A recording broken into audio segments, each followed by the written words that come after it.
All right. Good morning, everybody. Welcome to this week's Coffee with Chris, where we discuss Amazon, FBA, and e-com news and opinions. Every now and again, there's a rant, but welcome to this live show from sunny Central Florida. Hopefully, you guys have a cup, a vessel, a mug, or a stein of that magic bean juice, and we'll dive in here. If you are watching on YouTube or Facebook, please do me a favor and like the video. Would do me a huge solid, and share it with your friends if you like. We are on Clubhouse as well, and of course, if you guys have any questions, please make sure to stick around, and we will answer any questions that you might have at the end of the show. And then we'll be staying live in Clubhouse for just a little bit longer to continue the conversation over there. So I hope everyone's week has been awesome. There's not a ton of news to report, but there are some interesting things that have been going on in the world of Amazon and e-commerce in general. And we're going to dive into some of all of those. Morning, Steve, Rossi, what's going on, everybody? Glad to have everybody here over on Clubhouse. We got, hey, Bob's in the house and Bryce, a bunch of familiar faces. So appreciate you all being here. Morning, Kevin from Florida and Jerry. Good to see you guys. All right, first up on the Amazon home front, Amazon is enabling something called Refund at First Scan for seller fulfilled items. Refund at First Scan feature is going to be available to, well, it's going to be mandatory for all sellers who use the prepaid return label program beginning on May the 4th. So what's going to happen is products that are returned through Amazon's prepaid return label program will be automatically eligible for refund at first scan.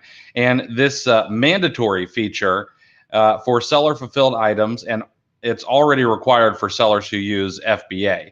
What's going to happen is you're no longer going to need to process a refund within the 2 business day period. Customers will receive a refund automatically after the first carrier scan when they drop off or ship back their return using an Amazon prepaid return label. You'll continue to be notified about refunds by Amazon notification emails for all of these refunds that are processed. Refunds issued through this Refund at First Scan program will be eligible for safety reimbursements if you received a damaged or materially different return due to customer fault. This is a good program for customers. I don't know if it's the best program for sellers, and I'll explain why. I read an interesting blog post recently about how Amazon makes these very slight changes to try to, of course, they do it for the consumers. That's where the buy box came from, and the buy now button, etc. But they do it for sellers too, and they make these slight changes, in the, with the air of this is going to be easier for you, it's going to be better for customers, but really, they also want to change seller behavior. Now, I can't accuse Amazon of doing this outright, of course, but my guess is they figure that with a program like this, customers will get refunded faster and they'll be happier. But I would imagine that more sellers will probably not file safety tickets with Amazon. They won't necessarily be like, oh, well, that came back, different, that came back damaged. Well, I'll just sell it on another platform. I'm not going to deal with Amazon and trying to get my money back there. So it'll be interesting to see what happens. Of course, we're never going to see the numbers, but once I read that and I read this other blog post, I thought it was interesting. Now, this is something that is also happening soon, and we've talked about this in the past, but I wanted to bring it up again because it went live, I believe, yesterday on April the 1st. But there are we all know that there have been some updates to the FBA new selection program. That's a program where you can bring new ASINs to the Amazon catalog. And Amazon's been happy with the response. They've been happy with what's been happening, the new products that are out there. So you have to remember that the FBA new selection program provides free storage and removals for eligible standard size items and free return processing for apparel and shoes. Plus, if you're a new FBA seller, you can get a $100 discount on Amazon partnered carrier shipping. I remember that's for new sellers, not for existing sellers. Now, for new to FBA sellers, Amazon's going to offer up to $200 in sponsored ads and the free creation of advertising campaigns. There's no more ASIN limit, so they've removed the 500 ASIN limit, allowing an unlimited number of eligible new to FBA parent ASINs. Oversized item eligibility is now in the program, so for up to 30 units per parent ASIN, Amazon will provide free storage for up to 90 days and free removals for up to 180 days. And then, of course, there are improved benefits for apparel and shoe sellers as well. And now, to qualify for the new benefits, eligible parent ASINs must be received at a fulfillment center on or after April the 1st. So that was starting yesterday. Make sure to check out the news section and understand that program, especially if you're someone who likes to bring new ASINs to market. Definitely something you can take advantage of. All right. Before we get into a little bit, actually, we'll keep going with it. I've got something interesting happened in the shoe resale market, and I want to get to that a little bit as well. But first, before the pandemic, Amazon was reportedly looking into opening its own discount stores for electronics and home goods. So when I first read the headline, I was thinking something like a TJ Maxx or a Marshall's, where they have all these discounted electronics and home goods. But apparently now, of course, the talks on this have stalled or been paused apparently, but they might be picking back up according to some Amazon insiders. But the stores would sell home goods and electronics that would have otherwise gone to waste, or the items that you decide you don't want to sell anymore and you allow Amazon to dispose of, or that they conveniently lose. But Amazon has looked into creating discount stores that could sell leftover warehouse goods that were collecting dust, citing two sources familiar with the matter. These folks told the news publication that Amazon was investigating the idea of brick and mortar discount stores, and it wouldn't be their first foray into brick and mortar retail locations. And then when this all came out, of course, Twitter was rather upset about it, thinking that they would put the likes of Best Buy out of business, because Amazon has already been blamed for places like Circuit City going out of business. Not just that they had a bad business model. I want to visit online grocery sales again. I know we've talked about this quite a bit, but some more numbers came out for 2020 and also looking forward to 2021. But online grocery sales grew 54% in 2020 to reach a total of $95.82 billion. That propelled it to a 12% share of total U.S. e-commerce sales and 7.4% of all grocery sales. Looking ahead, they know that growth is going to slow as a vaccine rollout happens and shoppers feel comfortable going back out to stores. However, a portion of online grocery shopping is going to remain, and they expect the annual sales to push past $100 billion in 2021 for the first time, which is it's a full 12 months ahead of what previous estimates have come out with.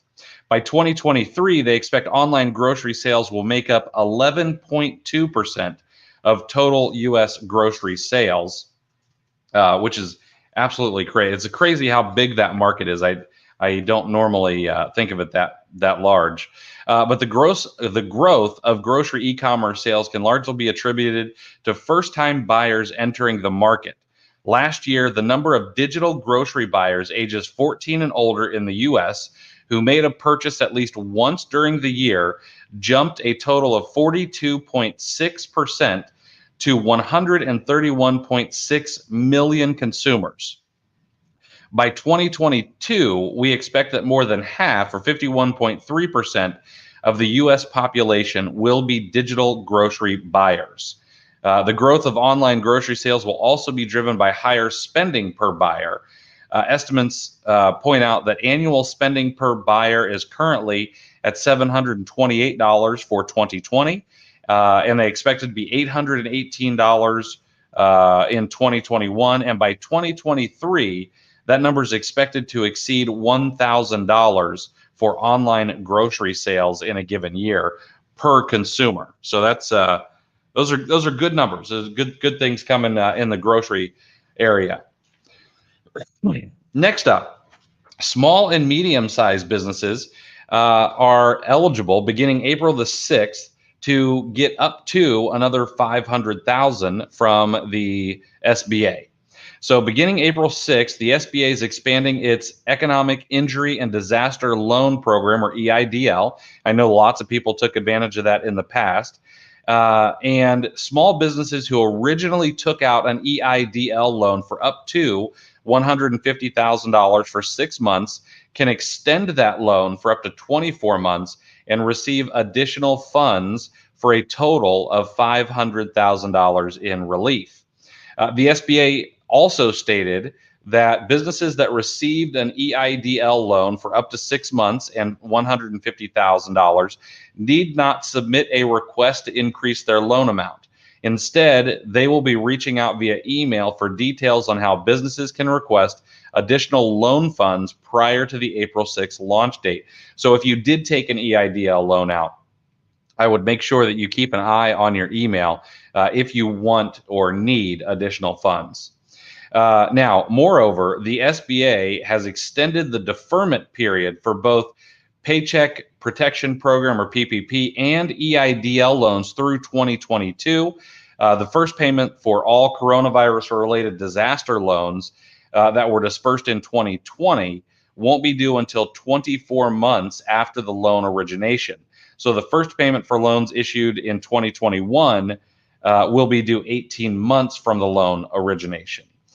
So if you have a PPP money, or if you have an EIDL loan or anything like that, make sure that you keep an eye on anything that's coming your way from the SBA, and make sure you know the ins and outs of what's happening there, because there have been changes that are coming. And I know a lot of sellers have taken it. For a lot of sellers, it's been essentially free money. The interest rates are so low and things like that. So not necessarily a bad thing. I came across an interesting infographic this week as well. And last week we talked about the number of new sellers that come on the Amazon platform. However, Infogram broke it out by the number of new sellers on particular Amazon marketplaces so far in 2021. So in 2021, 295,000 new sellers have joined all Amazon marketplaces. This is as of March 21st of 2021. That equals 3,734 new sellers every single day, 155 new sellers every single hour, and 2 new sellers every single minute. Now, don't get it twisted. That's not all on the US marketplace. That's across all marketplaces. Out of those 295,000, 76,769 sellers were added to Amazon.com platform. The second largest was actually the India platform with 29,798 sellers. And in third place was Amazon Canada. Fourth place, Amazon UK.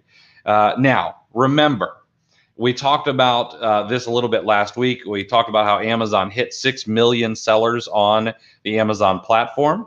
However, only 1 million of those sellers actually had enough activity over the past 12 months to have any kind of seller feedback on their account. So even though there are all these new sellers and it feels like there's a ton of new sellers, remember that it is likely that only 1/6 of these sellers will actually have any kind of sales of note that will actually get them any seller feedback. All right. Now, before we get into a kind of a WTF moment for Amazon that happened this week, I want to talk a little bit about something that has really interested me. So And if you like reselling shoes, not necessarily on Amazon, but maybe on places like StockX, it's been an interesting week with Lil Nas X. And if you keep your finger on the pulse of pop culture, anything like that. But you'll remember in 2019, this company named Mischief came out with what they called a holy water shoe. It was a Nike Air Max 97, and they injected the air portion of the Nike with holy water. Well, this year, Lil Nas X and Mischief teamed up, and they came out with a Satan shoe.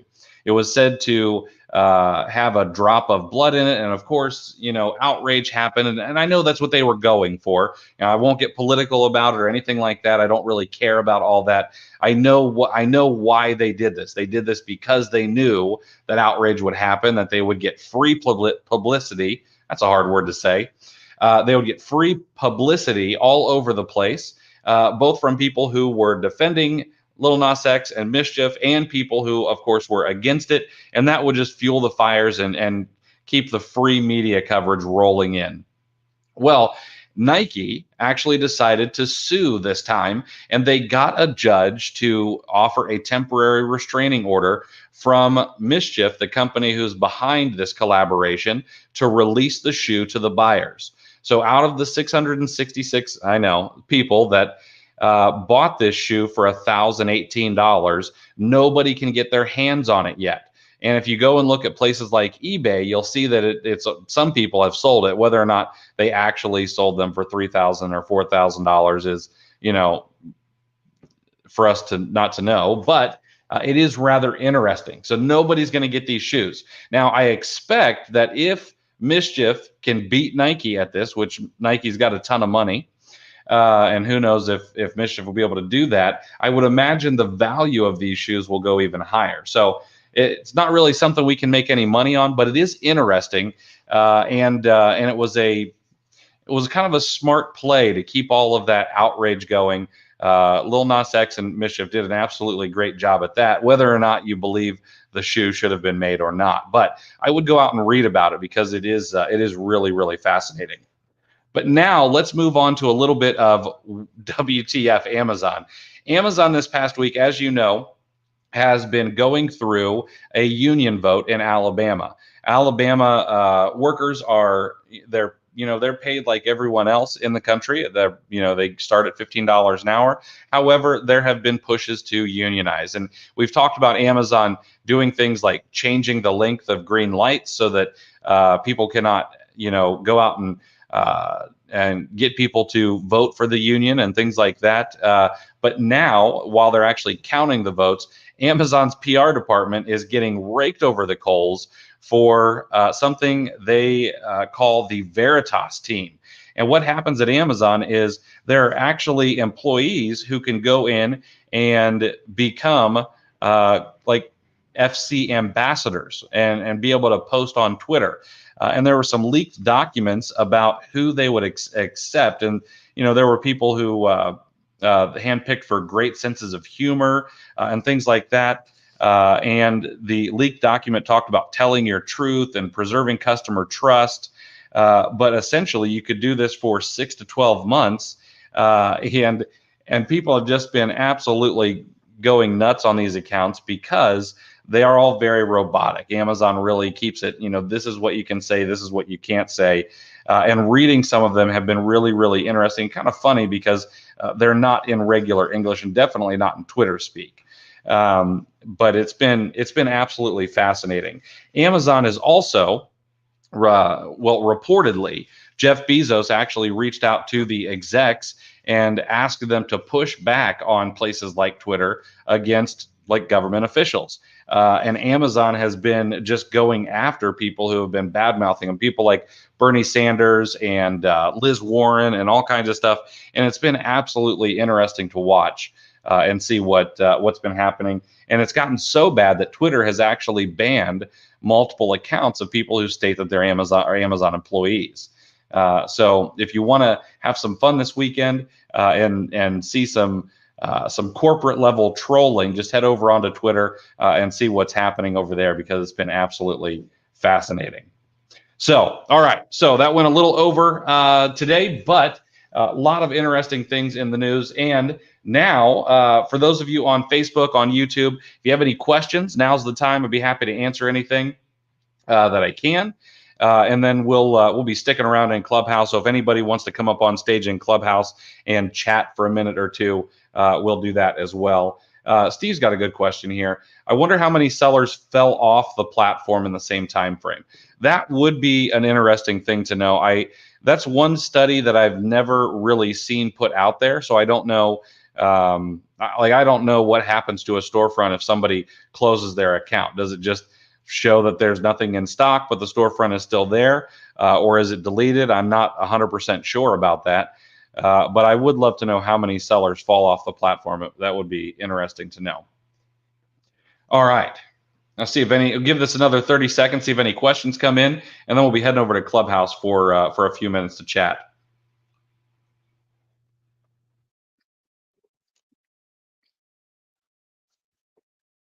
All right. All right, guys. Thanks so much for being here. If you are on Facebook, if you're on YouTube, let's see here.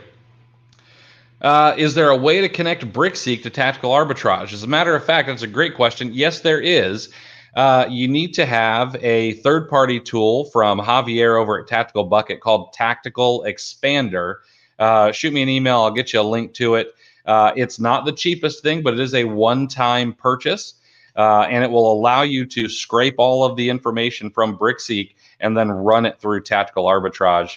I think I may have a video doing it somewhere as well. All right. All right, guys, have a great Friday. Make sure to be kind to each other and do me a huge solid. Absolutely smash the like button. Share this with your Amazon seller friends, and I will greatly appreciate it. And I will talk to you guys next Friday at 10:30 a.m. For Coffee with Chris. Have a great weekend, everybody.